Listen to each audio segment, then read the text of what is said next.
കണ്ണിനും മനസ്സിനും സന്തോഷം തരുന്ന ഇത്തരം കാഴ്ചകൾ കാണാൻ നമുക്ക് എന്നും ഇഷ്ടമാണല്ലോ അല്ലേ. ഇത് കോട്ടയം ജില്ലയിലെ ഐമനം പഞ്ചായത്തിലുള്ള പുതിയ ആമ്പൽ വസന്തമാണ്.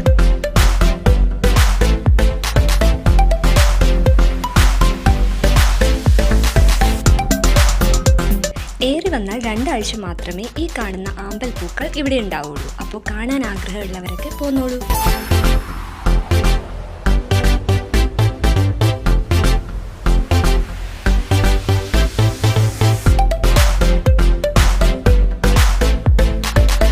ഡീറ്റെയിൽഡ് ആയിട്ടുള്ള വീഡിയോ നമ്മൾ നമ്മുടെ യൂട്യൂബ് ചാനലിൽ അപ്ലോഡ് ചെയ്തിട്ടുണ്ട്. അപ്പോൾ ഇൻട്രസ്റ്റ് ഉള്ളവർ ജസ്റ്റ് ഒന്ന് കയറി നോക്കൂ.